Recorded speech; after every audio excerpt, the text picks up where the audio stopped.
اللہ کے حبیب فرماتے ہیں خیرکم خیرکم لأہلہ وانا خیرکم لأہلی.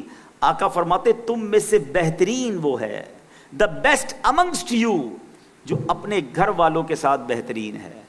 اور سن لو آگے نبی پاک فرماتے ہیں میں تم سب سے زیادہ اپنے گھر والوں کے ساتھ بہترین ہوں. آج ہمارا افسر آ جائے ہم کھڑے ہو جاتے ہیں.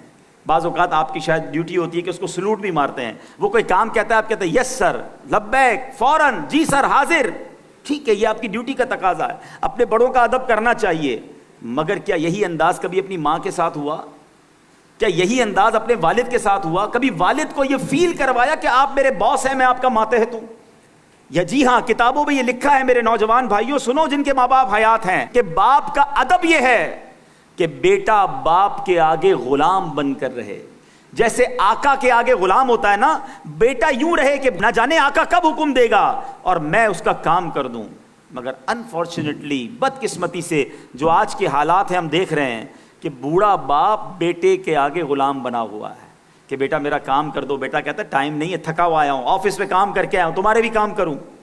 نہیں میرے بھائیوں, یاد رکھنا, جس سے ان کے ماں باپ راضی ان سے ان کا رب راضی, جن سے ان کے ماں باپ ناراض ان سے ان کا رب ناراض. تم دنیا والوں کو تو خوش کر رہے ہو اور ماں باپ کو ناراض کر رہے ہو, بھائی بہنوں کو ناراض کر رہے ہو, بیوی بچوں کو تکلیف دے رہے ہیں. اور آگے آقا خود فرما رہے ہیں فرما رہے وَأَنَا خَيْرُكُمْ لِأَهْلِي, میں اپنے گھر والوں کے ساتھ تم سب سے زیادہ بہترین ہوں. کیا نبی پاک بیزی نہیں تھے؟ کیا ان کے اوپر برڈن نہیں تھا؟ ارے ان پر تو کائنات کا بوجھ تھا, سارے صحابہ کی ٹریننگ کرنی تھی. مگر گھر جاتے تو گھر کے کام میں ہاتھ بٹاتے تھے, وہاں جا کے آرڈر نہیں دیتے تھے, حسنین کریمین کو کاندھوں پہ بٹھاتے تھے. ایک صحابی نبی پاک کے پاس آئے, کہتے حضور میرے 10 بچے ہیں, اب میں نے دیکھا بچوں کو بوسہ دیتے, میں تو بوسہ نہیں دیتا. آقا علیہ الصلوۃ والسلام فرماتے ہیں اگر تمہارے دل سے اللہ نے رحم نکال لیا تو اس میں کیا کر سکتا ہوں؟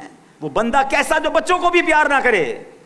تو بے شک آپ پولیس والے ہیں, بے شک آپ جناب زمانے میں بہت جگہ پر آپ کو ایک اسٹینڈ اپ پوزیشن میں رہنا پڑتا ہے, ایک روب کے ساتھ رہنا پڑتا ہے, لیکن گھر والوں پر افسری نہیں چلانی چاہیے. حضرت عمر رضی اللہ عنہ کا بڑا شاندار قول ہے. آپ فرماتے ہیں کہ بندہ باہر تو مرد بن کر رہے مگر گھر جائے تو بچہ بن جائے. گھر والوں کا یعنی فیملی میں جا کر فیملی ممبر بننا ہوتا ہے, ان کا بھی حق ہے, وہ بھی آپ سے محبت کا تقاضا کرتے ہیں.